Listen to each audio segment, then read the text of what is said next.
poco más, más abundante la túnica adventicia. La túnica adventicia, acuérdense que solamente es presencia de tejido conectivo.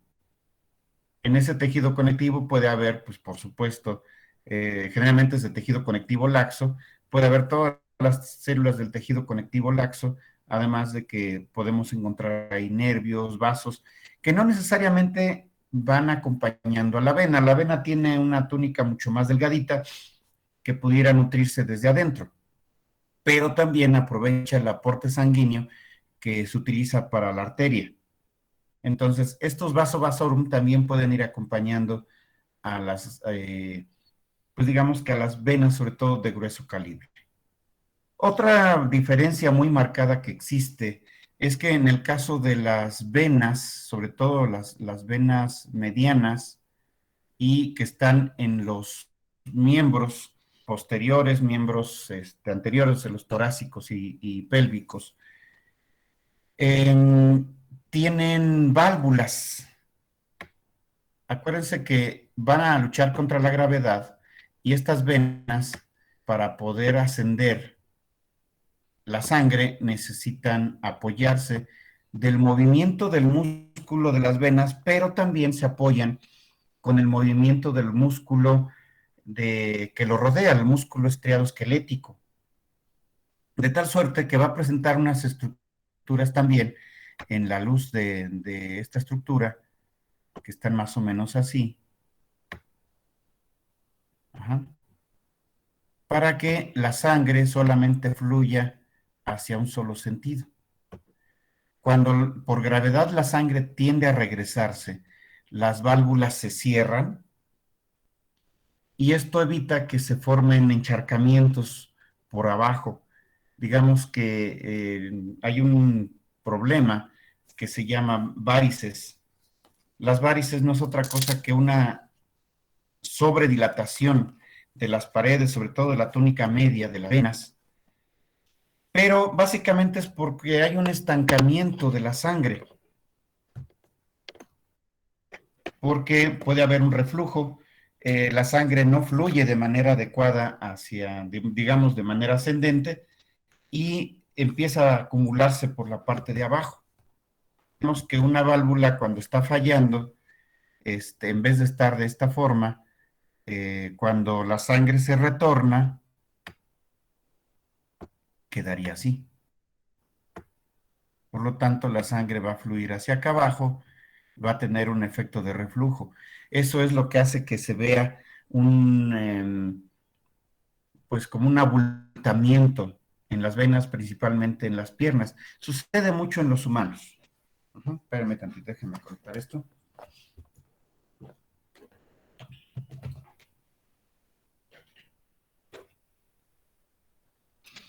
Ya. Y es lo que se le conoce como varices. Y puede suceder por muchas cosas. Tiende o tiene un background genético muy fuerte, o sea, un trasfondo genético muy fuerte, si es heredable. Pero aparte, el estar en una sola posición mucho tiempo, el estar de pie mucho tiempo, el estar sentado mucho tiempo, incluso el estar acostado, pudiera tener como consecuencia que haya un debilitamiento en las paredes de las venas. Ujú. Lo que ayuda mucho aquí es el ejercicio, o digamos como si ustedes tienen antecedentes familiares de, pues digamos de que hay presencia de varices, lo que se puede hacer es evitarlas. ¿Y cómo se evita? Pues con una alimentación no tan cargada de azúcares y grasas. Azúcares me estoy refiriendo en todo lo general, ¿no? Energía, almidones, azúcares simples. Eso, a la larga también provoca grandes problemas. Mm, la falta de ejercicio, entonces hay que hacer ejercicio, dietas bajas en grasas, y sobre todo más que nada aquí el ejercicio, porque el ejercicio lo que va a hacer es fortalecer los músculos, pero también ayuda a que la sangre fluya más, de manera más adecuada hacia arriba. Esa es otra característica que tienen las venas. Se ha comprobado, de verdad, hay una buena relación, bueno, una relación directa entre el uso de estas cremas suavizantes para suavizar la piel, a veces permea, se mete hasta los vasos, y como son productos que suavizan la colágena, también pueden suavizar las paredes de las venas. Entonces van a tener a lo mejor las piernas bien suavecitas, bien lubricaditas, bien bonitas, pero con varices. Entonces, hay que meterle un poco al ejercicio, caminar lo más que se pueda, si se puede correr, bicicleta, nadar, todo esto ayuda mucho. ¿Sale? No sé si tengan alguna duda ahorita con respecto a las venas.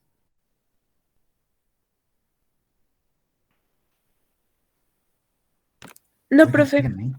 ¿Perdón? ¿No hay? No, profe. Muy bien. ¿No tienen dudas con respecto a arterias, con respecto a venas, a corazón?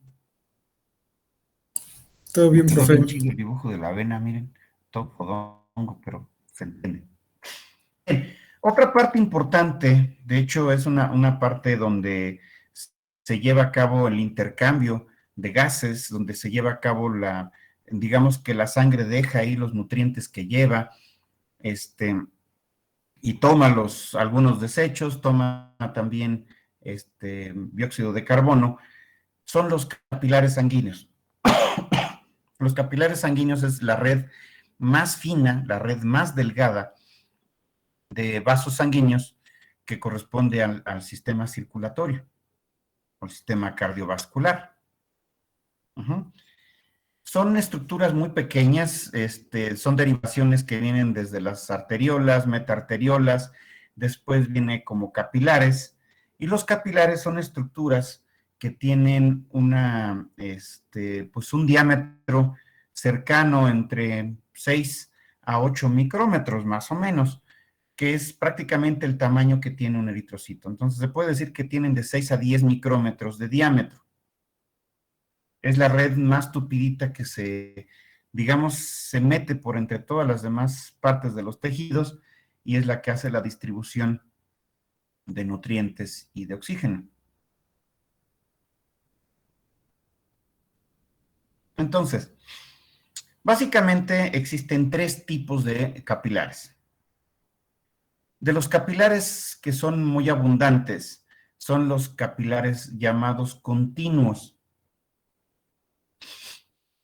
Y se les llama así capilares continuos porque existe una continuidad muy marcada entre las células del endotelio, entre ellas, y prácticamente aquí no hay espacios. Por eso se les llama capilares continuos. Las paredes, por supuesto, que de los capilares son paredes muy, pero muy delgaditas. Y la pared prácticamente está formada solamente por células endoteliales y la membrana basal de las células endoteliales.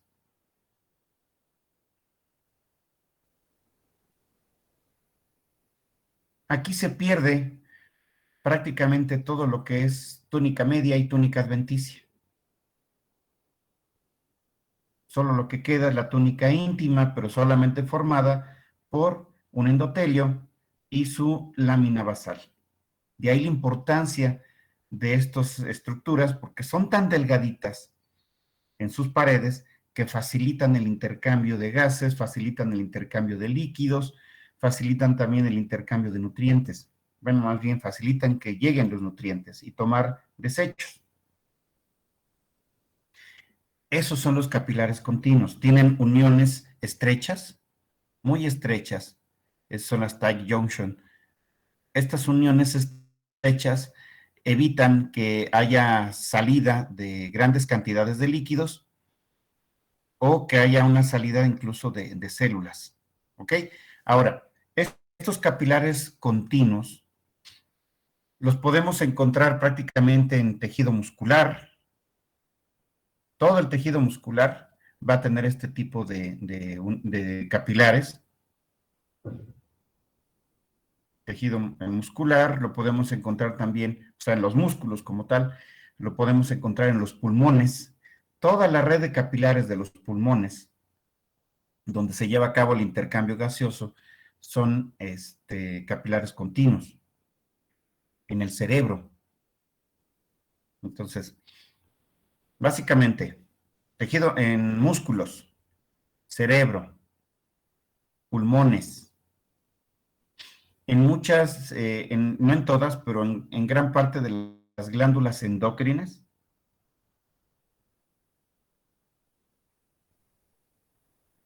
tenemos este tipo de vasos sanguíneos. Ahora, aunque tienen las uniones intercelulares muy estrechas, en situaciones especiales, los leucocitos, las células de la sangre, los glóbulos blancos, pueden salir mediante un proceso que se llama diapedesis. Uh-huh. Entonces, van a rodar, por así decirlo, en el endotelio, porque tiene ahí algunas partículas que permiten el reconocimiento y pueden salir a través de las rendijitas que pueden llegar a quedar entre las células endoteliales. Literal, se hacen, es como si se hace como si fuera un gel que se escapa por entre las rendijas. Dirían por ahí el clásico dicho, ¿no? Como agua entre los dedos. Digamos que así salen las células, se hacen caber así como si fuera un gato que se hace caber en una rendija y salen por el otro lado y vuelven a formarse como células esféricas o ya células que pueden incluso cambiar de tamaños y formas. Lo hacen a través de estas rendijas que dejan los capilares continuos. Uh-huh. Es la vía más cercana o la vía más fácil que tienen los leucocitos para salir de la sangre e irse a los, digamos que al tejido conectivo. Otro sitio de localización, perdón, de estos continuos, capilares continuos, los tenemos en los órganos hemopoyéticos. Órganos hemopoyéticos o hematopoyéticos. Linfoides, vaso, timo, nodos linfáticos, tonsilas, amígdalas. Esos son órganos hemopoyéticos linfoides. Y ahí tenemos una red importante de capilares continuos.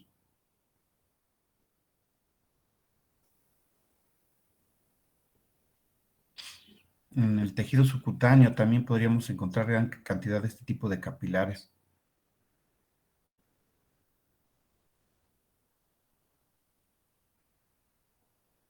¿Ya quedó, jóvenes?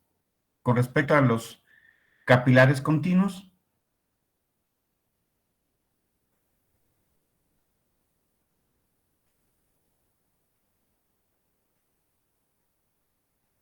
¿Siguen ahí? Sí, profesor. Sí, profe. Sí. Ah, perfecto. Chin, es que luego de repente no sé si ya me quedé solito. Siguiente capilar. Capilares fenestrados.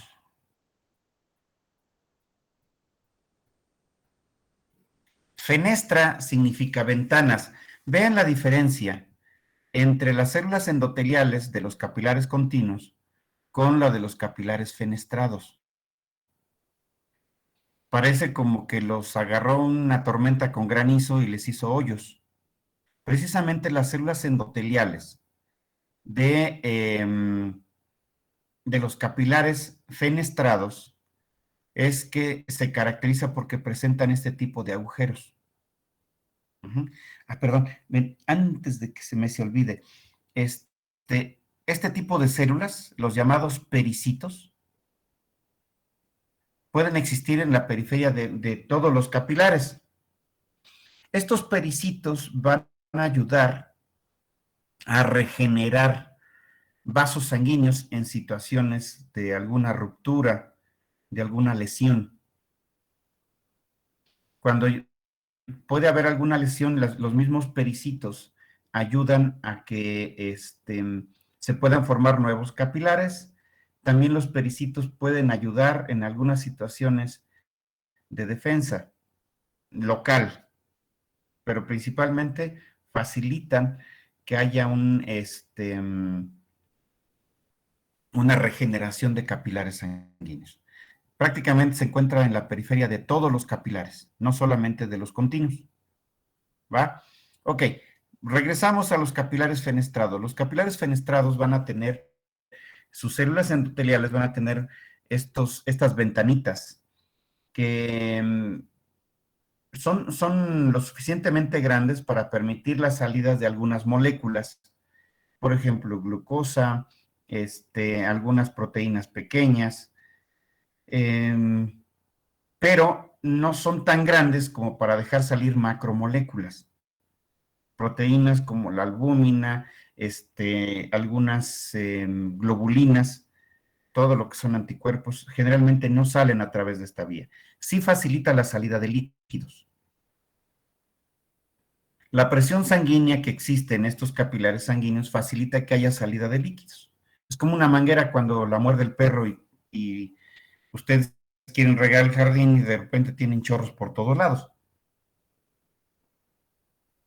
Algo parecido le sucede a estas células.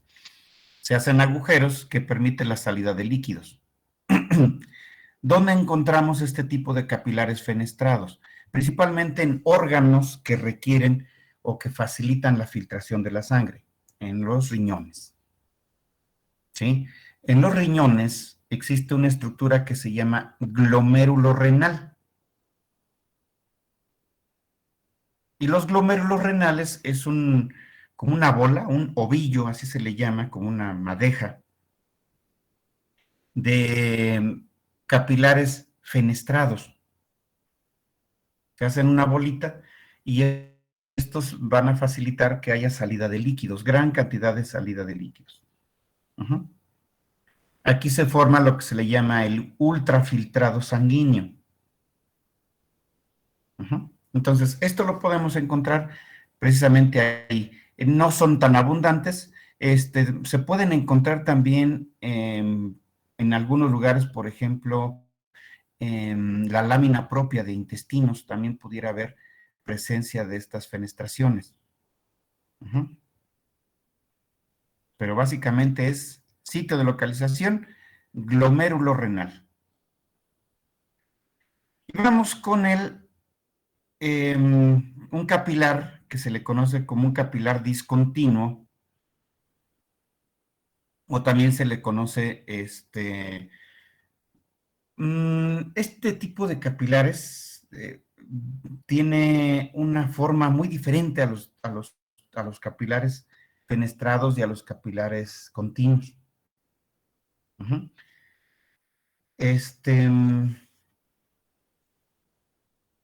Estos tipos de capilares sinusoides, vean la diferencia con estos.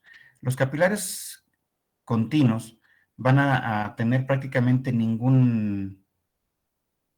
Se ve que aquí no se ve mejor el discontinuo, ¿no? El capilar sinusoide, Vamos a dejar mejor No va a tener un calibre, pues digamos que mantenga una estructura muy parejita. Vean, a veces como que se hace más ancho, digamos, va a estar de esta forma, lo que se le conoce como muy tortuosos.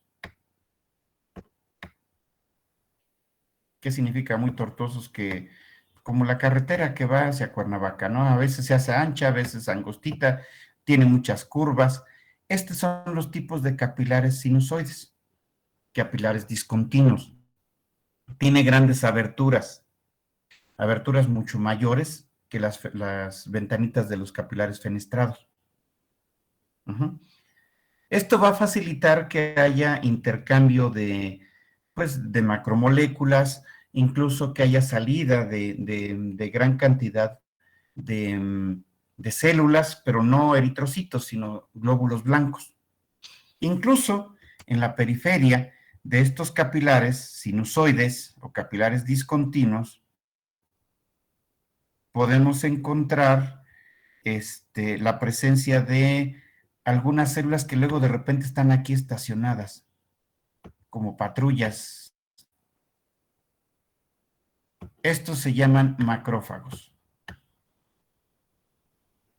Los macrófagos van a estar aquí paraditos, esperando por si llega alguna bacteria, entonces van a estar aquí como centinelas. Es factible, casi siempre es normal encontrar macrófagos estacionados en la periferia de estos capilares discontinuos o capilares fenestrados. Sitios de localización de este tipo de capilares. Lo podemos encontrar por ejemplo, en hígado. El hígado tiene una gran cantidad de este tipo de capilares. El hígado puede tener capilares continuos y también una gran cantidad de capilares fenestrados. Los que más abundan son los fenestrados. Entonces va a tener sitios de localización en hígado, en el parénquima del hígado. Y también lo podemos encontrar en médula ósea, en hígado y en el vaso. El vaso les dije hace un rato que tiene capilares continuos. Bueno, pues también va a tener capilares fenestrados. Va a haber de los dos. En algunos lugares va a haber muchos capilares continuos, pero en otros también va a haber capilares sinusoides, perdón.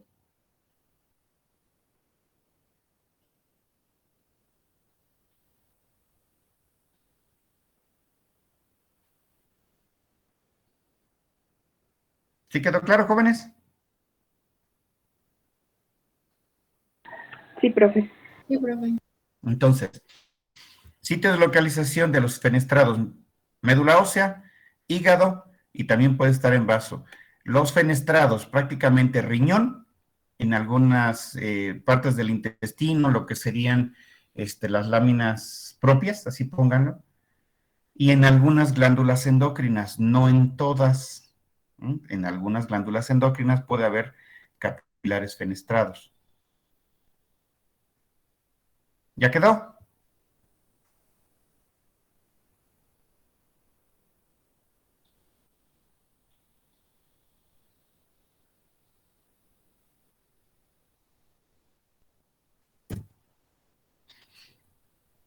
Bien, entonces, estas estructuras, red de capilares, van a formar aquí unos lugares que se llaman, pues, digamos que es la zona de transición entre la zona venosa y la zona, arterial, ¿sí? Y son lo que se le conoce como anastomosis arteriovenosas y se encuentra aquí en los capilares. Entonces, cuando en algunas situaciones, sobre todo en los genitales, llega a haber acúmulos de sangre, aquí existen algunos pues anillos musculares que funcionan como unos esfínteres. Estos anillos van a ser necesarios para que pueda haber acumulación de sangre y pueda llevar a cabo la erección en los órganos genitales, en pezones. ¿Ok? Estas anastomosis arteriovenosas, les decía que sí son muy importantes, sobre todo a nivel de aparato reproductor, pero también se puede encontrar en muchos de los órganos, sobre todo cuando existe una, un cambio de temperatura medioambiental y muchas veces lo que hace la piel es llevar sangre a los lugares donde, más bien, el sistema circulatorio va a llevar sangre a los lugares donde se requiere que haya mayor aporte de calor. Y a veces provoca que haya un poco de acumulación de sangre. Y esto sucede muchas veces en la piel. Llega sangre calientita y retoma la sangre, por así decirlo, fría. Por eso es que luego puede haber enrojecimiento de la piel. Y esto va a ayudar a que haya un mayor de aporte de calor. Ujú. Entonces, estas estructuras funcionan como esfínteres y se le conoce como esfínteres precapilares, ¿ok? Entonces, va a ayudar a controlar la distribución de sangre en los tejidos. En algunas situaciones, por ejemplo, cuando hay una situación de emergencia donde existe una vasodilatación periférica y una vasoconstricción central, en situaciones, por ejemplo, de estrés, muchas veces en los músculos va a haber acumulación de sangre, porque va a llegar mucha sangre y la va a acumular porque va a necesitarse en muy poco tiempo glucosa, oxígeno para huir o pelear.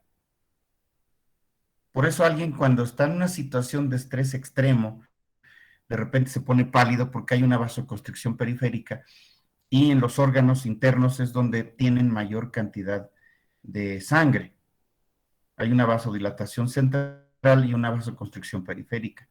Cuando existe mucho calor, por ejemplo, necesita refrigerar la sangre o la sangre necesita que se refrigere, manda mucha sangre a la piel, pero en vez de sellar este tipo de esfínteres precapilares, lo que hace es dilatarlos y facilitar que haya una circulación mayor de sangre, para que con el sudor que se produce en la piel se refrigere la sangre. De ahí la importancia de esta anastomosis este, arteriovenosa que se lleva a cabo en los capilares. ¿Tienen alguna duda de esto, jóvenes?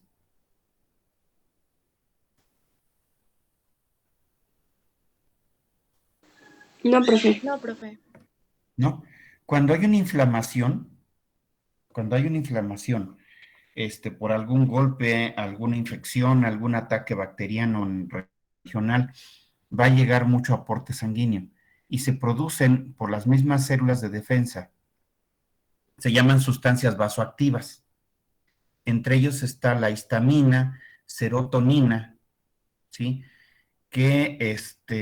Y algunas otras sustancias vasoactivas que ayudan a que se dilaten los capilares para que llegue más sangre.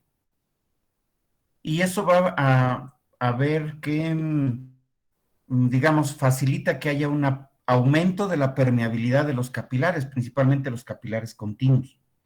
Se hacen más permeables. ¿Para qué? Para ayudar a que haya salida de más células de defensa. Para eso sirve la histamina, la serotonina, también puede producirse vasopresina, histamina, perdón, y también heparina, que es un anticoagulante.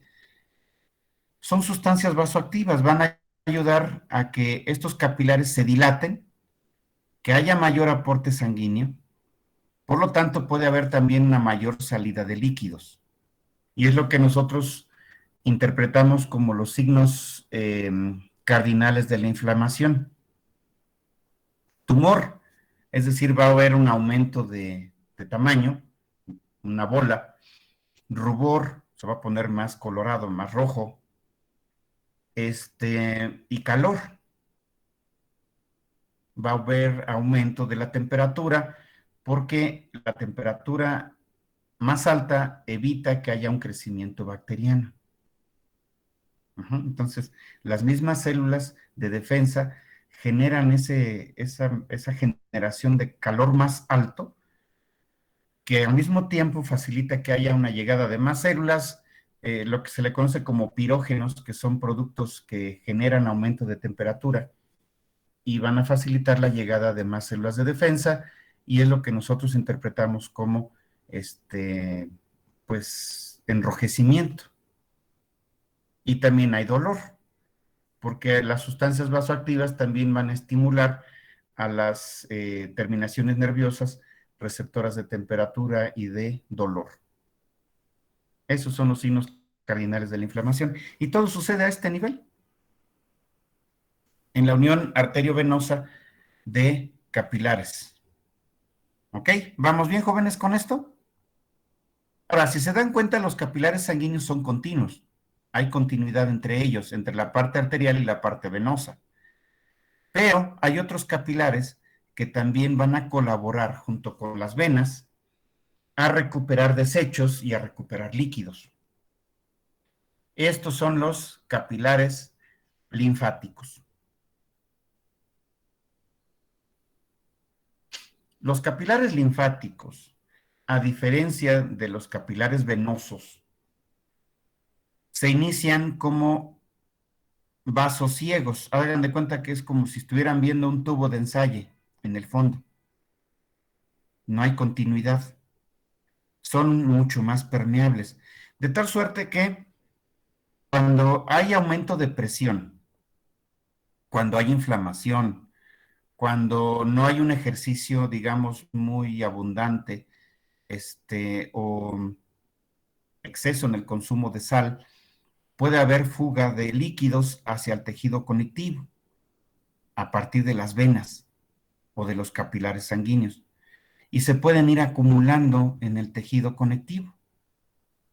Eso se le conoce como edema cuando hay un exceso de salida. Sucede mucho también junto con las varices. Las varices, acuérdense que es un problema en las venas y va a haber salida de muchos líquidos, de tal suerte que va a haber acumulación de líquidos en el tejido conectivo. ¿Y quién se encarga de recuperar esto? Los vasos linfáticos. Uh-huh. Los vasos linfáticos, al igual que las venas, tienen una estructura histológica muy parecida, muy, muy parecida. Los vasos linfáticos también van a tener en sus capilares, primero los capilares linfáticos, son muy parecidos a los capilares continuos de la sangre. Un endotelio y su lámina propia. Perdón, un endotelio y su membrana basal. Es factible también encontrar macrófagos a su periferia. Y van a recuperar todos esos líquidos.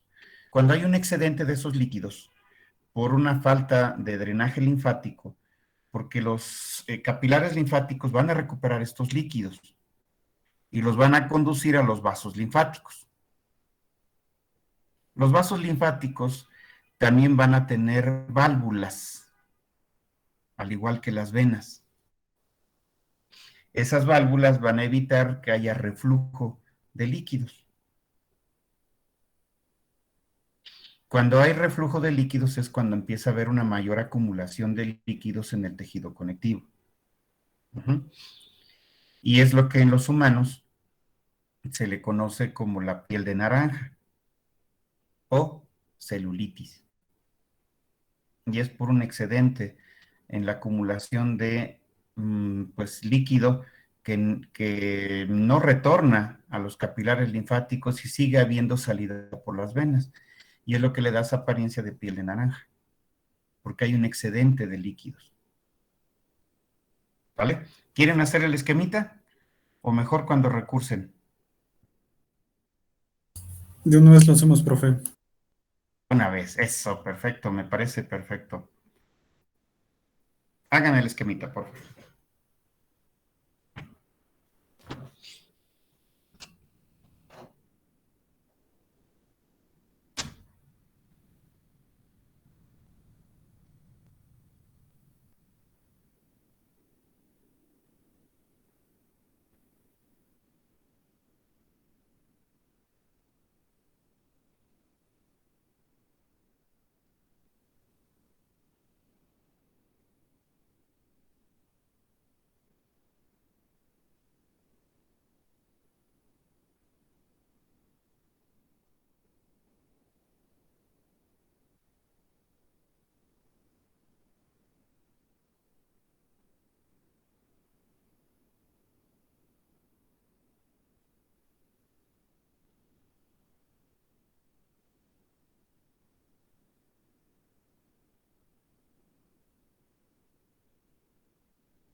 Perdón si la banderita no los dejaba ver.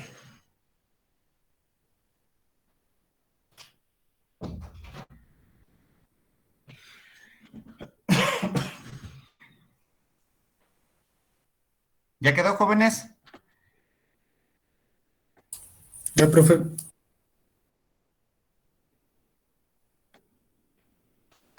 Entonces, anastomosis arteriovenosas, flujo de capilares continuos y inicio de los capilares linfáticos. Digamos que esto es el sistema de retorno de líquidos. Acuérdense que después los capilares linfáticos van a desembocar en los vasos linfáticos. Los vasos linfáticos van a tener una estructura muy parecida a la vena. En realidad, su túnica media es exageradamente delgada, incluso más delgada que las venas. También van a tener su túnica íntima, túnica media, túnica adventicia. Se parecen mucho a las venas, ¿ok? Entonces, este esquema que tenemos aquí, pues es de una vena. Aquí estaría la túnica íntima, después la túnica media, que si lo comparamos con una arteria del mismo calibre, pues es exageradamente más delgada. Y una túnica adventicia muy amplia. Ujú. Estas túnicas adventicias le ayudan para que tenga un poco más de movilidad y también permite que haya un mayor aporte de capilares sanguíneos, células de defensa, porque en las venas es donde retorna gran parte de los productos del metabolismo celular. Y también, pues decía, a veces permite que haya salida de algunos líquidos. Al ser tan delgada, sí se le puede escapar algunos líquidos. Y es lo que se encarga de recoger también los vasos linfáticos. Los vasos linfáticos van a recuperar todos los líquidos que salgan tanto de las venas como también de los líquidos tisulares, los líquidos que produzcan las células de los tejidos. ¿Ok? ¿Quieren hacer este esquemita? Tenían el de las arterias, ¿verdad? Sí lo hicieron. Sí, profe. Va. ¿Van a hacer este o ir para la otra? Lo hacemos. Eso, de una vez.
¿Ya quedó?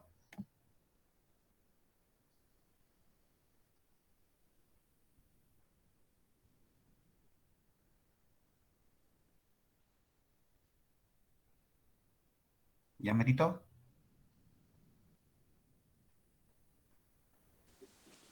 Sí, profe.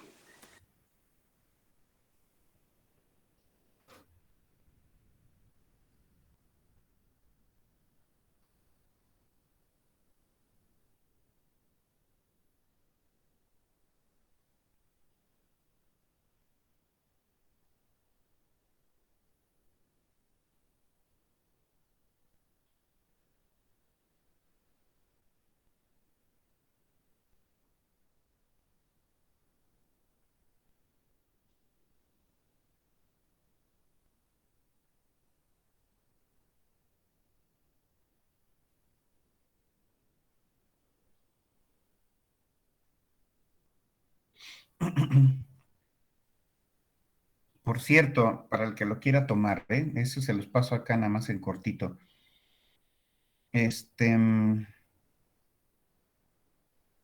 Hay una aplicación,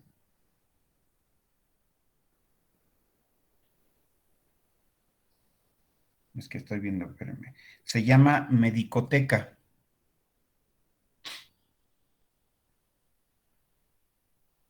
¿Sí lo anotaron?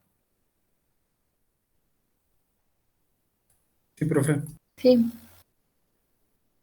Medicoteca. Ujú. Medicoteca es una aplicación que han desarrollado unos compañeros, unos amigos de Centroamérica, ujú, este, de Honduras. Mm, Ahí han subido libros y ahí encontré unos libros de histología, de biología celular, de farmacología. Hay que descargar la aplicación. Están los libros en PDF. Algunos son descargables, algunos son consultables nada más a través de Google Drive, pero tienen acceso a ellos. La gran mayoría están en español, que esa es otra ventaja. Entonces, instállela. Se llama Medicoteca. ¿Sale? Está ya la nueva versión. Yo todavía tengo la versión viejita, pero aún sigue funcional. Ahorita se las muestro.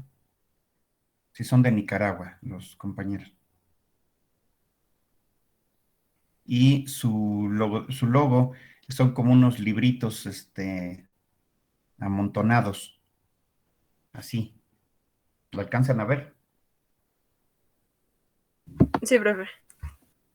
Sí, profe. Y le ponen, acá hay una lupa arriba, y pueden buscar los temas. Em, si pueden, denle 5 puntos. Ellos, la verdad, ya van varias broncas que se avientan porque están mm, facilitando libros, pues muchos obviamente no tienen derecho de autor, pero para los que no tenemos demasiados recursos, ahí está, ¿no? Pero ahorita se las pongo aquí a la mano. La madre, ya se fue para otro lado tú. Búsquenla, se llama Medicoteca. Son unos libritos amontonados. Ya está la versión nueva, que es, creo que es 2021, 2022. No, 2021. Y ahí me dicen cómo les va, ¿sale? Sí, profe, gracias. Ya ven quién los quiere. Por eso hasta los invito a recursar el siguiente semestre, por si acaso. ¿Ya quedó? ¿Ya merito? ¿Verdad que ya? Listo, profe. Listo. Vamos a la parte del sistema linfopoyético. Vamos a empezar. Para esto, les tengo, es que en una USB que yo tenía y tenía esta presentación diferente, pero pues ya bailó Berta, ya fue. Entonces, lo que era la descripción general de los órganos, lo tengo que hacer de nuevo porque ese sí ya se fue.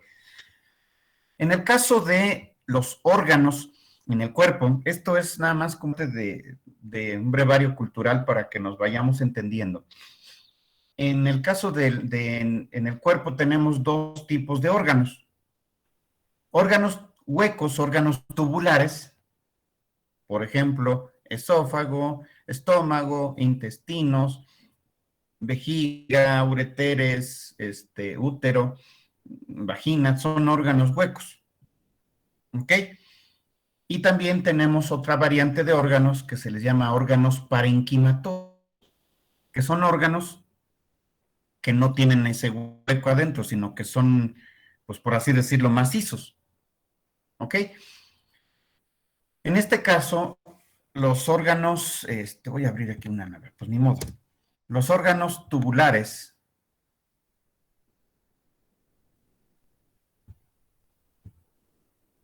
¿sí? Los órganos tubulares van a estar formados por una mucosa. Al mismo tiempo, la mucosa va a estar formada por un epitelio. Este es un epitelio de superficie, un epitelio membranario, ¿sí? Van a tener una lámina, lleva aquí acento, una lámina propia,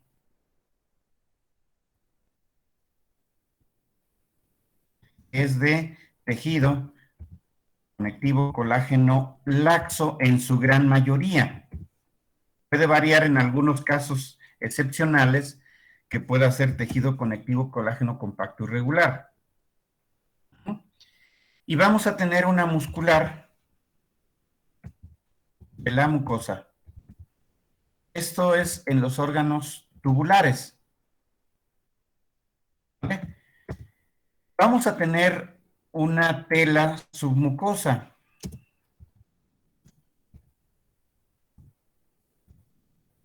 Una tela submucosa. Generalmente la tela submucosa aquí sí va a estar dada principalmente por tejido conectivo colágeno laxo. ¿Ok? Presencia de muchos vasos sanguíneos.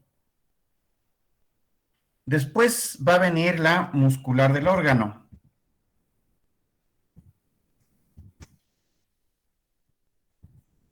La muscular del órgano va a estar formada por, generalmente se le conoce como circular interna. Vamos a tener en muchas ocasiones, bueno, la gran mayoría, una longitudinal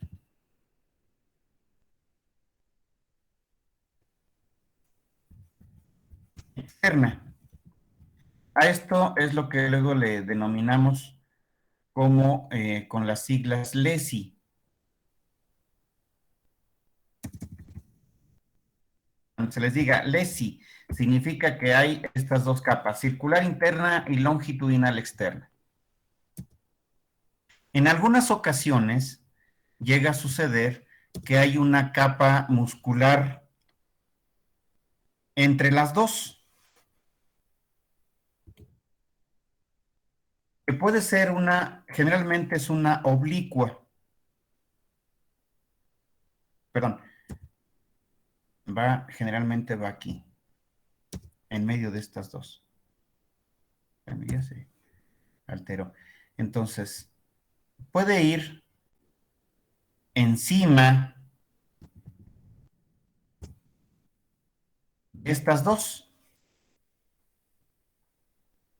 ¿Sí queda claro? Por ejemplo, en estómago. La mayoría de los órganos tienen circular interna y longitudinal externa. La gran mayoría. Por ejemplo, intestinos, ¿sí? El esófago incluso, en la mayoría de las especies es LESI. ¿Sí queda claro? Pero puede suceder que en algunas ocasiones se presente la voy a poner un poquito más alejada, alguna hoja extra de tejido muscular. Puede ser oblicua, interna, eso solamente por ejemplo, en estómago, o puede ser, la voy a dejar con mayúsculas porque estas son anexos, es decir, no siempre se presenta. Longitudinal interna.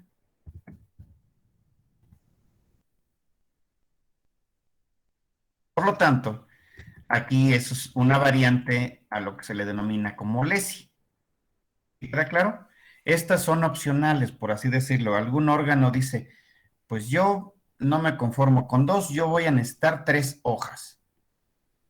Por lo tanto, se adiciona una hoja extra.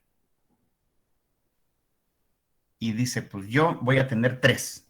Por ejemplo, estómago tiene oblicua interna, circular media y longitudinal externa. Aquí ya no se le puede llamar circular interna, porque ya le ganó otra.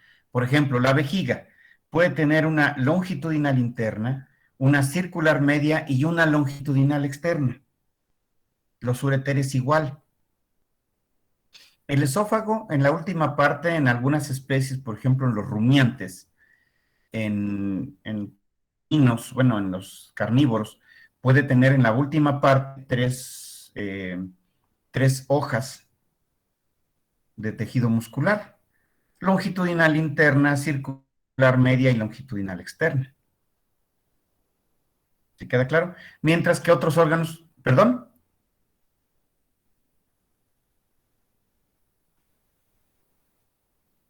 ¿Alguien hablaba?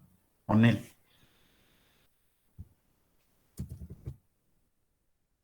Entonces, esto es con respecto a los órganos tubulares.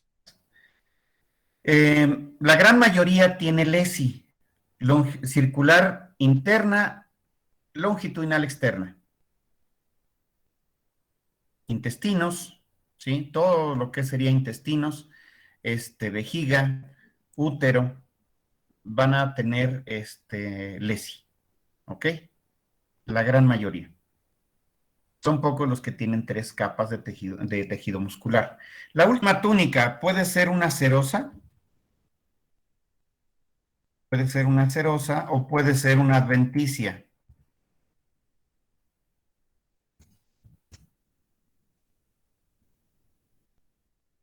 Serosa o adventicia. Aquí lo que va a suceder es que va a depender el órgano.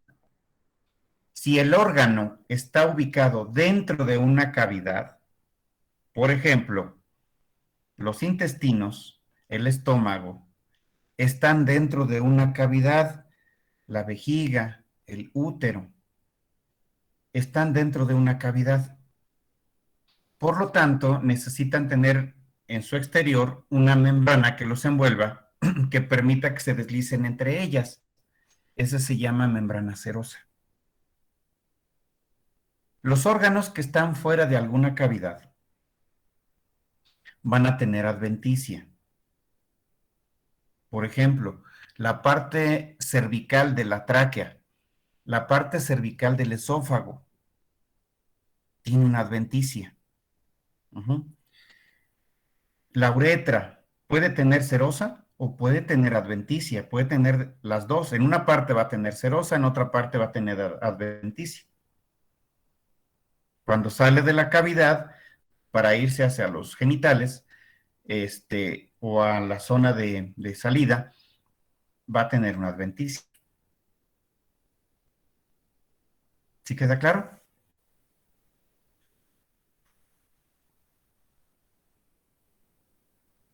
Sí, profe. Va. ¿Qué pasa con los órganos parenquimatosos? Los órganos parenquimatosos, de hecho ya habíamos visto en en estos órganos que era una adventicia, perdón, ya no se las expliqué ahorita, pero una adventicia, va a ser una estructura llena de tejido conectivo que va a hacer que se relacione con los diferentes, ven, aquí estaba otra vez, ¿no? Se va a generar se va a completar con los otros órganos para que tengan digamos, un anclaje. Perdón, es que acá, mira, te digo. Para que se ancle a los demás órganos y tenga una forma más eficiente de poderse mantener en su lugar. A diferencia de las cerosas, las adventicias lo que buscan es anclar al tejido y que se desplace lo menos posible. Entonces, las adventicias van a ser tejido conectivo, principalmente conectivo colágeno laxo, puede haber tejido adiposo. Así funciona, digamos, las adventicias. ¿Qué pasa con los órganos parenquimatosos? Los órganos parenquimatosos van a tener dos porciones. Una porción que sirve de soporte, ¿sí? Solamente de darle soporte, protección y defensa, y ese se llama estroma. El estroma es el sistema de soporte, ¿ok? Y el estroma va a estar dado por cápsula.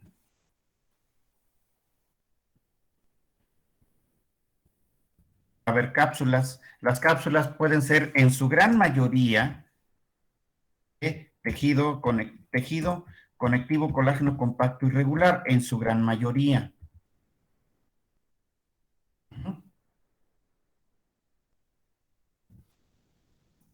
Vamos a tener trabéculas.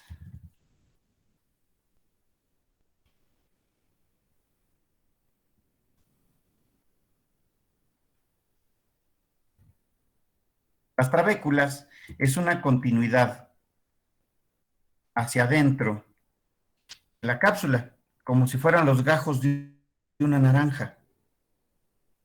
Aquí hay que tener cuidado porque pueden ser trabéculas o pueden ser septos. Para que les quede más clara la diferencia, trabéculas, hagan de cuenta que sus dedos los meten en una bola de masa. En esa forma es como entra el tejido conectivo hacia el órgano para que la cápsula se mantenga en su lugar, que no se salga como si fuera un calcetín, ¿ok? Que no se desprenda. Esas se llaman trabéculas, ¿ok? Y los septos, hagan de cuenta que es como si ustedes metieran sus manos completas a la masa, son más anchos. Los septos son más anchos con mayor tejido conectivo. Esa es la diferencia entre trabéculas y los septos. ¿Sí vamos bien? Los septos se comportan como los gajos de una naranja. Mientras que las trabéculas, pues es como si ustedes metieran dedos en la masa. Digamos, no son los dedos separados. ¿Sí queda claro así la diferencia, jóvenes? ¿O no?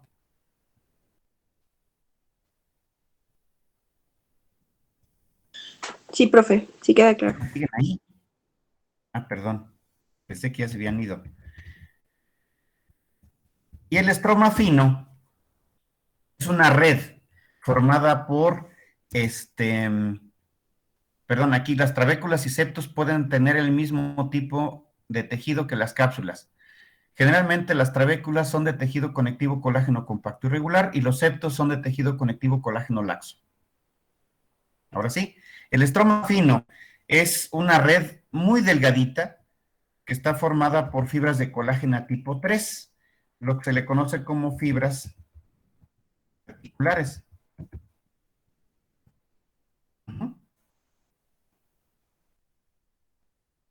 Las fibras reticulares son fibras de colágeno de tipo 3. El estroma, eso es lo que va a ser el sistema de soporte, nada más. De tal suerte que si nosotros lo vemos, digamos así como que el sistema de soporte, podemos encontrar que en la periferia, digamos, este puede ser un órgano cualquiera, ustedes imaginen, un órgano parenquimatoso, y en la periferia lo que vamos a encontrar es la cápsula. Todo esto sería la cápsula de compacto irregular, ¿ok? Hacia adentro del mismo tejido se derivan unas estructuras que se llaman trabéculas.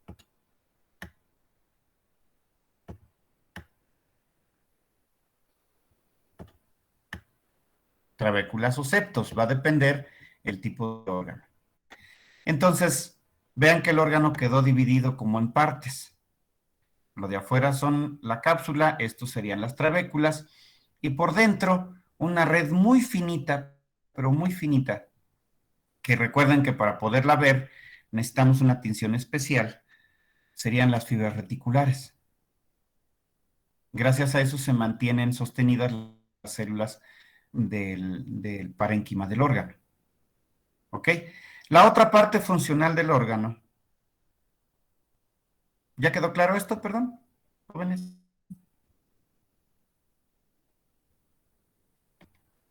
Entonces, la otra parte funcional del órgano, la parte que le da la funcionalidad como tal,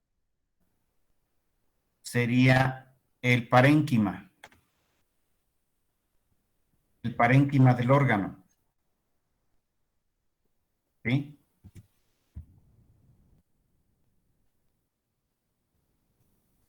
El parénquima del órgano va a estar dado, aquí va a depender el tipo de órgano. El parénquima, que quede claro que es la zona, es el tejido funcional, lo que le da la funcionalidad al órgano. Hagan de cuenta que el estroma es como una casa o un edificio vacío. El parénquima va a ser la gente que llega a habitarla y va a ser el uso que le van a dar a ese cuarto vacío, a ese edificio vacío. ¿Sí? Puede ser oficinas, puede ser una tienda, puede ser un Oxxo, una cantina, un antro de sana diversión, lo que ustedes quieran, pero la estructura, que es lo que le da el estroma, es la parte de soporte y sostén. Lo que le va a dar la funcionalidad es el parénquima del órgano. ¿Va?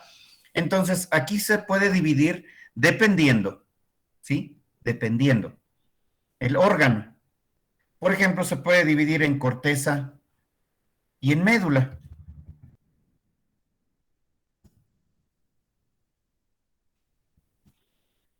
Yo siempre les pongo ahí para que lo entiendan, ¿no? Corteza y médula.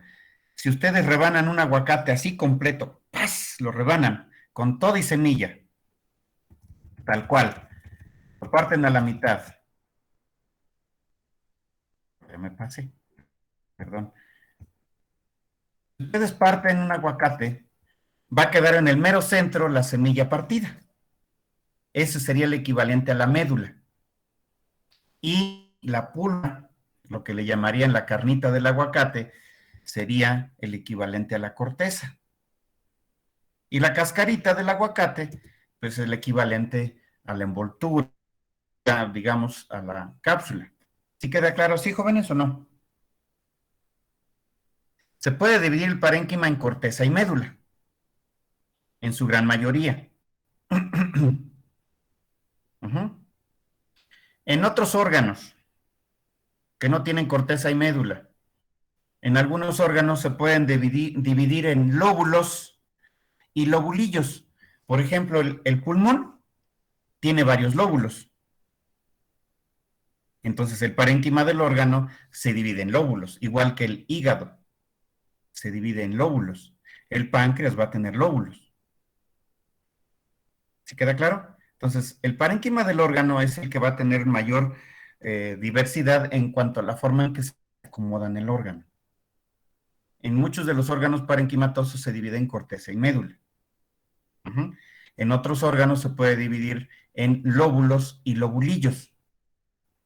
Por ejemplo, este pudiera ser, vamos a suponer que es glándula salival. Aquí en medio es donde encontraron ustedes, en donde había mucho tejido conectivo, encontraban ahí los nervios, los ductos, los grandes ductos o los ductos más gruesos en la glándula salival. Esos se llaman septos interlobulares. El órgano está dividido en lóbulos y lobulillos.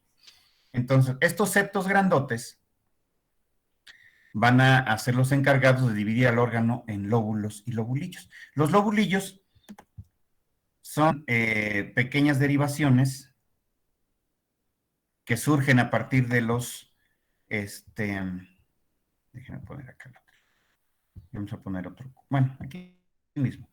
Entonces, de aquí surgen otras pequeñas divisiones más finitas y van a dividir el órgano en segmentos más pequeñitos.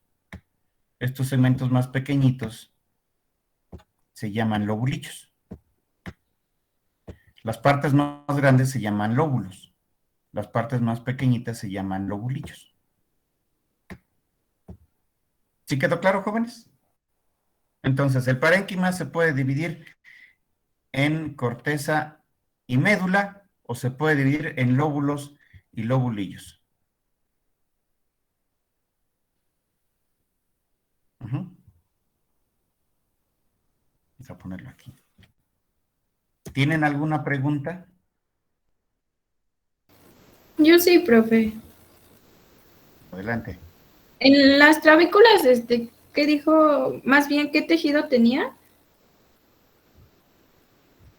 Las trabéculas generalmente van a ser del mismo tipo de tejido que tenemos en la cápsula. Generalmente es de tejido conectivo colágeno compacto y regular, las trabéculas. Y los septos generalmente son de tejido conectivo colágeno laxo.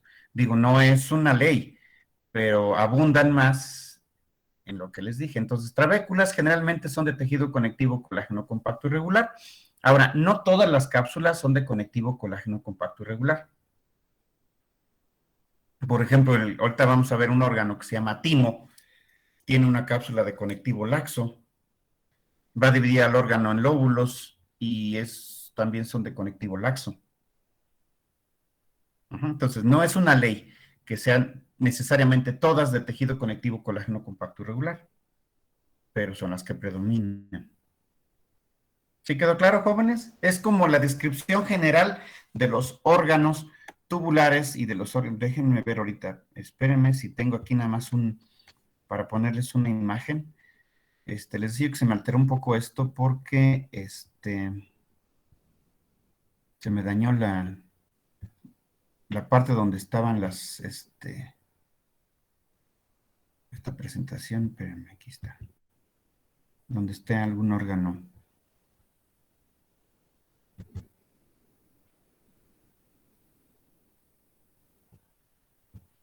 Ahorita les voy a poner aquí, por ejemplo, que ya lo han visto ustedes, me imagino. ¿Se acuerdan qué órgano es este que está aquí? Cuando estaban viendo epitelios lo vieron, cuando estaban viendo tejido conectivo lo vieron. ¿Se acuerdan qué órgano es este? Es un órgano tubular. ¿Esófago?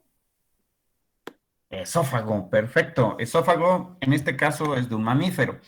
El de ave tiende a ser un poquito más, también es un órgano tubular. Vamos de adentro hacia afuera. Aquí lo que se ve de color moradito es el epitelio. Y lo que sigue abajito, vean, aquí se ve con mayor detalle, una pequeña, aquí se ve muy delgadito. Esto de aquí es la lámina propia. Entonces tenemos el epitelio, lámina propia, y aquí si ustedes alcanzan a ver unas pequeñas partecitas como de tejido rojo, esta es la muscular de la mucosa. No todos los órganos tienen muscular de la mucosa.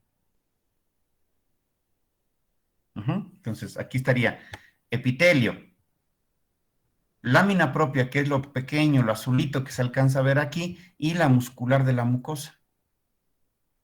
Con esos tres tendríamos la mucosa del órgano.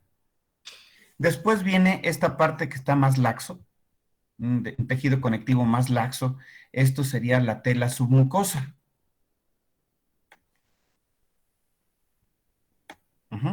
Tela submucosa. Y en este caso, al ser esófago, tiene tres porciones de músculo. Una longitudinal interna, toda esta la tela muscular o la túnica muscular, longitudinal interna, circular media y una longitudinal externa. Es decir, que son de las excepciones donde tienen tres capas. Longitudinal interna, circular media y longitudinal externa.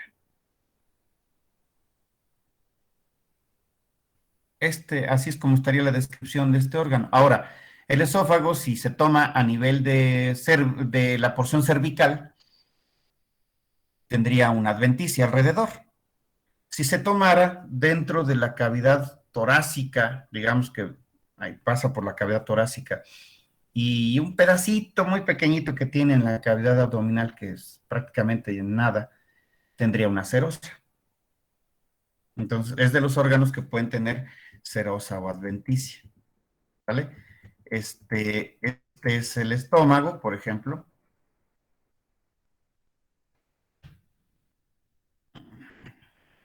¿No? La que estaba yo buscando. Este es el intestino, es otro órgano tubular. Aquí estaría la mucosa. La mucosa tiene un epitelio simple columnar con microvellosidades y exocrinocitos calciformes. Hay la lámina propia, presenta glándulas. Aquí estaría la muscular de la mucosa. Después vendría la tela submucosa, que también en este caso tiene glándulas. La muscular del órgano, que es lesi, aquí sí sería lesi, ¿sí? Longitudinal, longitudinal externa es circular interna. Y al último, pues aquí no le queda de otra, aquí tendría una membrana serosa. La membrana serosa es muy delgadita.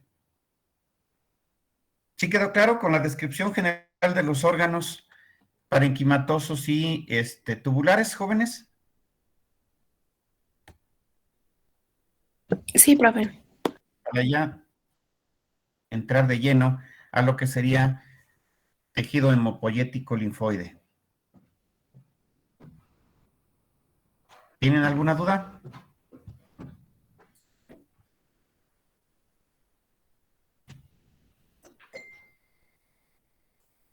Oigan, ¿siguen ahí? Todo bien, profe. Todo bien, profe. Todo bien, profe. Todo bien. Ok, vamos a ver lo que sería tejido hemopoyético linfoide. El tejido hematopoyético o hemopoyético linfoide, a diferencia del mieloide, el linfoide solamente se va a encargar de estar produciendo células de defensa correspondientes a, digamos, el equivalente a los leucocitos. Van a producir principalmente linfocitos. En algunas situaciones, unas células que derivaron originalmente de la médula ósea, que son las células dendríticas. También aquí puede haber alguna producción y hay presencia de células dendríticas, pero principalmente linfocitos. Y el tejido linfoide lo podemos encontrar en dos variantes, en la mayoría de los órganos. Lo podemos encontrar de manera difusa.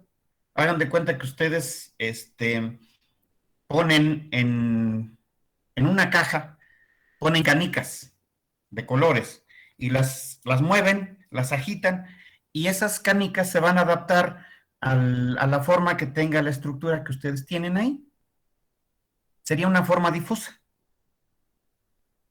Pero hay otra forma en que se acomoda el tejido linfoide.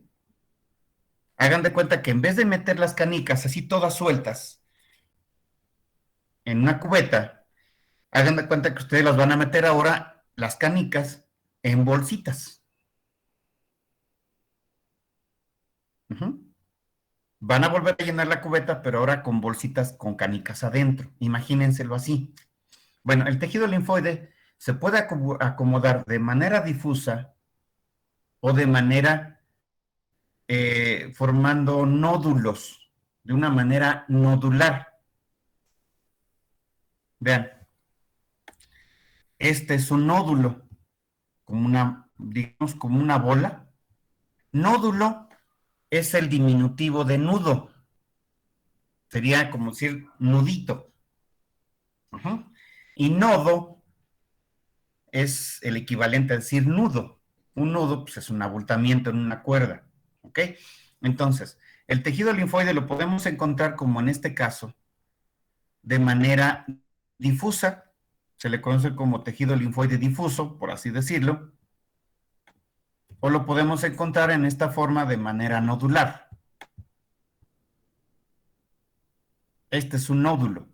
De hecho, los nódulos van a tener, cuando están maduros, una corona. Esto se llama corona. Y lo de adentro, que se ve más clarito, se llama centro germinativo.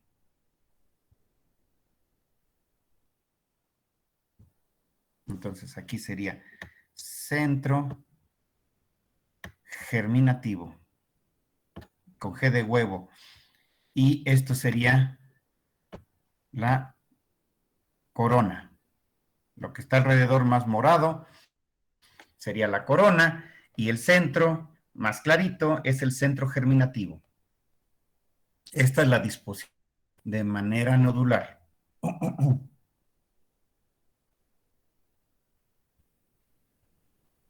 ¿Sí queda claro, jóvenes? Sí, profe. Entonces, esto es de manera libre, perdón, difusa o de manera nodular. Ahora, cuando se encuentra el tejido linfoide, lo podemos también, ya sea de manera libre o nodular, tenemos dos variantes: encapsuladas y libres. El tejido linfoide puede estar formando órganos como tal, o sea, un órgano, por ejemplo, un nodo linfático, es un órgano linfoide que en su interior va a tener tejido linfoide difuso y tejido linfoide nodular, de los dos, pero van a estar encapsulados. ¿Sí queda claro? En este caso, se trata de un nódulo linfoide libre, no está encapsulado. Nódulo linfoide libre o agregado, así también le llaman, porque está agregado a otro órgano, en este caso su intestino. ¿Sí queda claro? Entonces, esas son las posibles variantes. De manera tejido linfoide difuso, tejido linfoide nodular. Ahora, los dos tejidos linfoides difusos y nodulares los podemos encontrar de manera libre o encapsulados.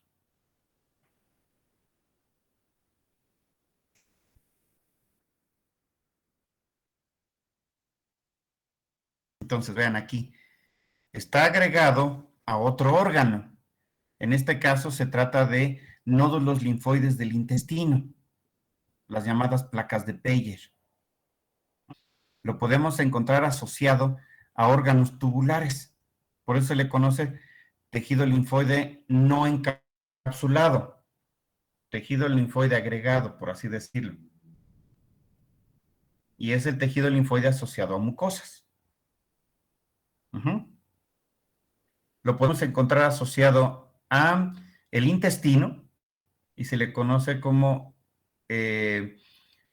GALT, viene de gut, intestino, tejido linfoide asociado a el aparato digestivo, a intestino.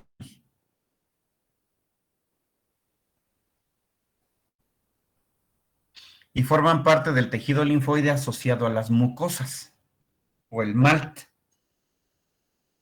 También lo podemos encontrar asociado a los bronquios, a la tráquea, bronquios, bronquiolos y tráquea, al aparato respiratorio.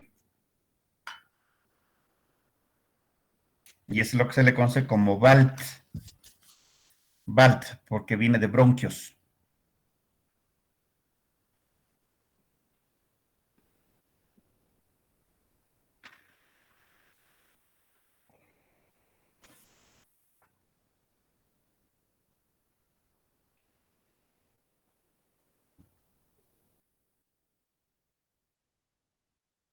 ¿Estuvo, jóvenes? Entonces, esa es la parte, ahora sí que nada más es el inicio. Entonces, el tejido linfoide va a ser el responsable de producir células de defensa, pero de manera más local. El tejido linfoide o los órganos linfoides los podemos clasificar dependiendo también del origen. Es decir, podemos tener órganos linfoides primarios y secundarios. Órganos linfoides o tejidos hemopoyéticos primarios y secundarios.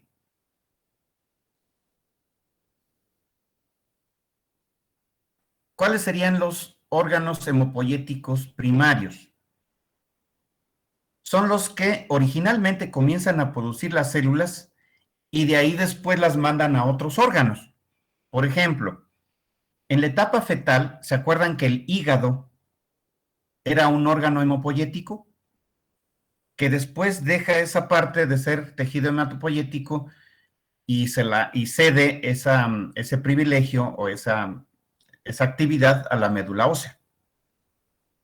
Entonces, tejidos hemopoyéticos primarios, tenemos al hígado, pero pónganle ahí solamente en la etapa fetal. En situaciones muy graves, sobre todo en infantes, que llega a haber una hemorragia muy fuerte, el hígado como que se acuerda que en algún tiempo producía sangre y le entra al quite. Le echa una manita a la médula ósea, si no se da abasto. Por ejemplo, en situaciones de hemorragias graves, leucemia o cuando llega a haber problemas fuertes de parasitosis.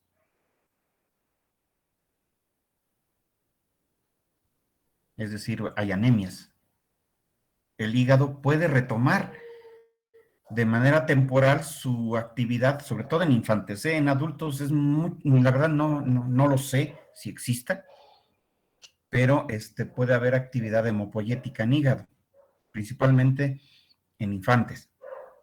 Entonces, órganos primarios hemopoyéticos estaría hígado, después médula ósea, que es hemopoyético mieloide, produce sangre y produce células de defensa. Y otros órganos primarios es el timo y la bolsa cloacal.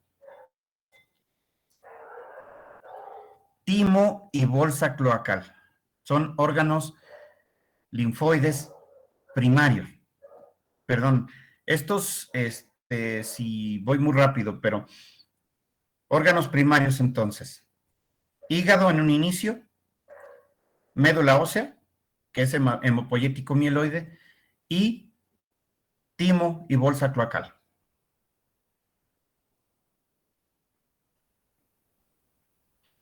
Los demás órganos serían secundarios, por ejemplo, nodos o ganglios linfáticos, que en realidad se llaman nodos linfáticos.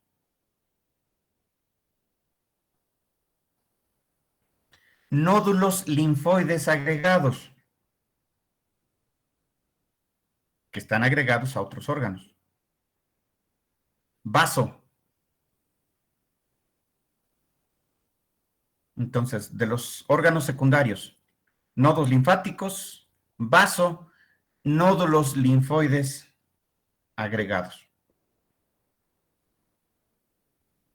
Tonsilas y amígdalas son órganos linfoides secundarios.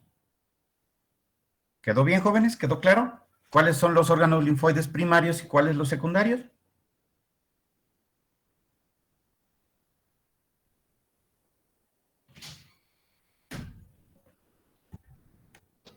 Sí, profe. Oigan, ¿sí me escucharon? Ok. Bien, entonces, no voy a ir necesariamente en el mismo orden que se los dije ahorita, porque voy a empezar desde la parte más, digamos, menos estructurada, menos compleja, hacia los órganos que son un poco más complejos.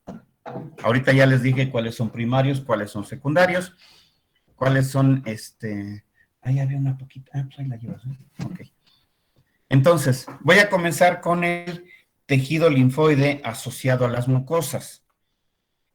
Tenemos dos variantes, el tejido linfoide difuso y la formación de nódulos linfoides.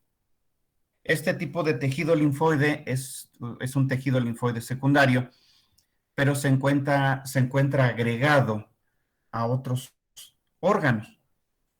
En el caso del tejido linfoide difuso, vamos a encontrar primordialmente aquí la presencia de linfocitos. Linfocitos B, linfocitos T, de los dos. Y estos van a producir de manera local linfocitos. En este caso se trata de intestino. El intestino, como ustedes saben, es un órgano que en su interior hay una gran cantidad de microbiota, una gran cantidad de microorganismos, una gran cantidad también que entra en el alimento, que pueden ser contaminantes, pueden ser productos como alergenos. Y lo que va a pasar en ese tejido linfoide difuso es que de manera directa van a estar en contacto con el epitelio por si, por alguna razón, llega a atravesar al epitelio bacterias, virus, parásitos o alguna macropartícula que ose entrar a los tejidos más profundos. Esto es el epitelio. El epitelio podría ser vulnerado y podría ser atravesado por virus, bacterias o parásitos. Bueno, aquí se van a formar clonas de linfocitos, aquí mismo. Se van a producir linfocitos para atacar a ese microorganismo que ingresó. Y por si fuera poco, estos linfocitos pueden atravesar el epitelio y entrar hacia la luz del órgano. Por ejemplo, aquí, que ustedes pudieran ver con mayor detalle, en el epitelio del intestino a veces se encuentran células con el núcleo de cara cerrada. Y lo que sucede es que muchos linfocitos que están aquí salen a la luz del órgano y pueden regresar. De tal suerte que si por alguna razón se requiere una respuesta inmediata, se da de manera local, sin que se recurra a una, pues digamos, a una respuesta sistemática, a una respuesta de todo el cuerpo, una respuesta global, por así decirlo. Entonces, muchas de las veces, algunas infecciones ni siquiera nos enteramos de que existen. A lo mejor nos da una pequeña diarrea, a lo mejor un pequeño cólico, y pues ya se controla la situación y no hay problema.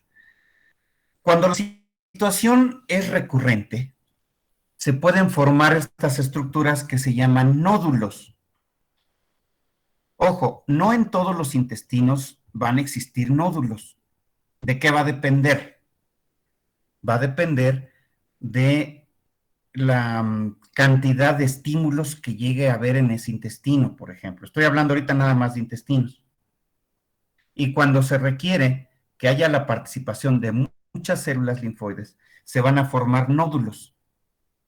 Tejido linfoide, pero de forma nodular.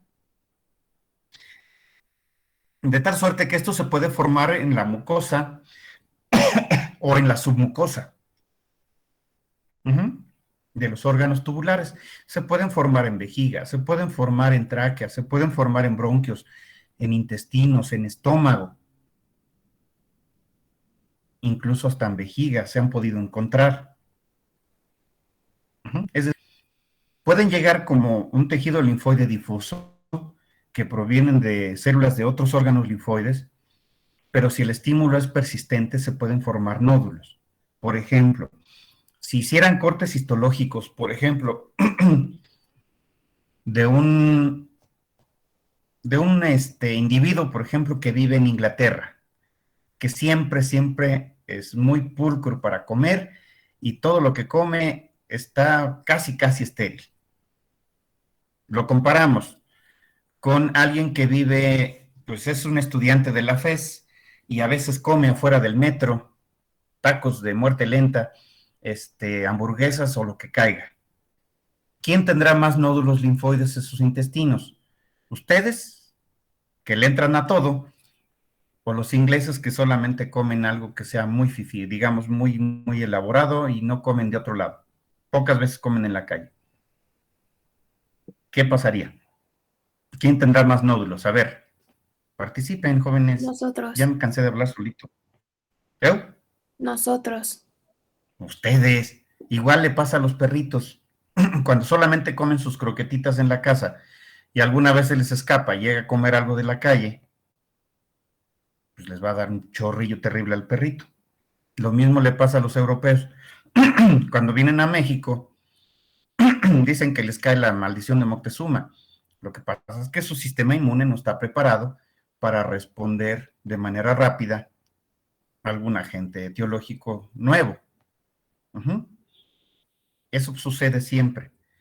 Precisamente, si nos vieran los intestinos, a nosotros tendríamos intestinos de este tipo, con una cantidad impresionante de nódulos linfoides. ¿Por qué? Pues porque estamos acostumbrados a comer una cantidad impresionante de cosas en la calle y pues no precisamente es lo más pulcro y limpio que hay en la vida, ¿verdad? Para eso sirven los nódulos linfoides. Una persona que siempre ha vivido en un lugar donde siempre se respira aire puro, digamos, no filtrado, pero sí muy puro. De repente lo traen a la ciudad donde está flotando todo. Ustedes imaginen. Dicen que si la popó de los perros y de los humanos fuera fluorescente, no necesitaríamos ni siquiera luz artificial. En la noche estaríamos brillantes por toda la cantidad que anda flotando en el medio ambiente. Entonces, nuestros pulmones, imagínense cómo está toda la parte de digamos, el tracto respiratorio, llena de nódulos linfoides. Para eso sirven, para responder de manera inmediata a las agresiones locales. Para eso sirven los nódulos linfoides. Aquí tendríamos un nódulo linfoide libre asociado a un órgano. Aquí tendríamos nódulos linfoides agrupados, porque son varios. Sitio linfoide asociado. Están varios nódulos linfoides. Entre más estímulo exista en la mucosa, mayor cantidad de nódulos linfoides tenemos. ¿Sí queda claro? Entonces, ¿cómo está formado un nódulo linfoide? Va a tener un centro germinativo donde se producen nuevas células y una corona donde las células que ya se maduraron van a salir a la corona y de la corona van a distribuirse como tejido linfoide difuso. ¿Sí queda claro? Entonces, aquí adentro vamos a encontrar linfoblastos, es decir, linfocitos en procesos de producción de clonas. Linfocitos B o linfocitos T. Y alrededor, las células que ya están maduras. Por eso, aquí adentro es importante revisar y podemos encontrar incluso mitosis. ¿Se queda claro? Hay otras células que participan. Hay linfocitos que están en el epitelio, detectan que hay un individuo que está dando lata, vienen hasta el centro germinativo y hagan de cuenta que se pone de acuerdo con varias células que están alrededor y comienzan a formar clonas que solamente van a atacar al individuo que está acá en la luz. ¿Sale? Y para esto sirven los nódulos linfoides, como módulos de policía, pero estos sí trabajan de manera local. ¿Sí queda claro, jóvenes? Tejido linfoide asociado a mucosas. Puede estar de forma asociada, de manera nodular o de manera libre. Digamos, difusa también. Estos no están encapsulados. ¿Sí quedó claro, jóvenes? Se pueden formar en la tela submucosa o en la lámina propia incluso de los órganos tubulares. ¿Alguna pregunta de esto, de nódulos linfoides? No, profe. No, ¿Sí? profe. ¿Seguro? Bien. Vamos a empezar ya con un órgano como tal. Las tonsilas y amígdalas. Las tonsilas y amígdalas también forman parte del tejido linfoide asociado a mucosas, pero forman órganos bien establecidos. Las amígdalas, por ejemplo, se encuentran aquí a nivel de la faringe y van a responder a agresiones, ¿sí?, que provengan del medio ambiente. Y se van a encontrar en órganos o en sitios asociados a órganos que están en contacto con el medio ambiente de manera directa. Por ejemplo, tenemos las amígdalas aquí, digamos, a nivel de las fauces, ¿sí? En la orofaringe, ¿sí? Y en la parte de arriba hay unos que en la parte de arriba del paladar, incluso en el paladar duro se pueden sentir, pero arriba también, lo que le llaman las adenoides, que también son las que están en contacto con el medio ambiente, pero pertenecen al aparato respiratorio. Son nódulos linfoides, o más bien órganos linfoides, asociados a las mucosas, tonsilas y amígdalas. En el caso de las tonsilas, va a haber una cantidad importante de criptas. Están semiencapsulados, no es una cápsula completa, porque acá arriba está el epitelio. Acuérdense, forman parte del tejido linfoide asociado a mucosas. Estoy hablando de tonsilas, amígdalas y de nódulos linfoides agregados. ¿Qué pasa en las tonsilas? Las tonsilas también, dependiendo del estímulo, van a formarse en este tipo de órganos, van a estar semiencapsulados, o sea que hay una parte de la cápsula de compacto irregular, y estas serían trabéculas. Alrededor de las trabéculas se va a organizar el tejido conectivo, perdón, el tejido linfoide. Entonces, aquí va a tener cápsula, trabéculas, y acá adentro, sosteniendo a los linfocitos, tenemos estroma fino. Recuerden que ya es un órgano. Y en la superficie, de este lado, tenemos el epitelio. Pero vean que también algo característico de las tonsilas es que forma criptas, como hoyos. Hagan de cuenta que ustedes tienen una bola de masa y le hacen hoyos con sus dedos. Esos hoyos se llaman criptas. ¿Para qué les sirven? Para que parte de ese contenido que puede estar en la cavidad oral o cavidad nasal pueda ingresar a este nivel como atrapado y tenga mayor oportunidad de formar anticuerpos, formar células de defensa, por si algo quiere entrar a la parte más profunda. Regresando a lo del COVID, o a la COVID. Muchos, en mi caso me sucedió a mí, se me inflamaron terriblemente ahora sí que la faringe, las amígdalas, porque parte importante de la infección se quedó ahí, y afortunadamente ya no llegó a la parte más profunda, a los pulmones, llegó demasiado poco, digamos. Por eso es que gran parte de la gente que tiene síntomas leves, lo único que siente como malestar es un poco de fiebre, un poco de malestar general en el cuerpo, y las amígdalas muy inflamadas, como si tuviera, pues ahora sí que como si le dolieran las anginas, digamos, nada más. Para eso sirven las tonsilas y las amígdalas, para detectar de manera temprana organismos que pudieran ocasionar en los órganos más profundos algún problema. Digamos que es la primera respuesta a estos ataques que provengan del medio ambiente. ¿Sale? Entonces, aquí sería la primera línea de defensa. Esta sería una tonsila, entonces va a tener un estroma y un parénquima. El estroma va a estar dado por la cápsula, trabéculas y estroma fino. El parénquima del órgano va a estar dado por nódulos linfoides asociados a la mucosa. Y parte importante de la estructura de este órgano son las criptas. ¿Sale? Estas son las tonsilas. Hay tonsilas secales, hay tonsilas faríngeas, y están las adenoides, que también es un tipo de tonsilas. ¿Quedó claro, jóvenes, con esto? Sí, profe. Hagan este esquemita, por favor. Este es un nodo linfático. No sé cuál les guste más, si este o este. ¿En inglés o en español? ¿Cuál quieren? En Ese. español. Ese. Órale, pues, hagan su esquemita. Acuérdense que tiene hartos como pelitos acá arriba. Son pequeños capilares o pequeños ductos linfáticos, esto de aquí.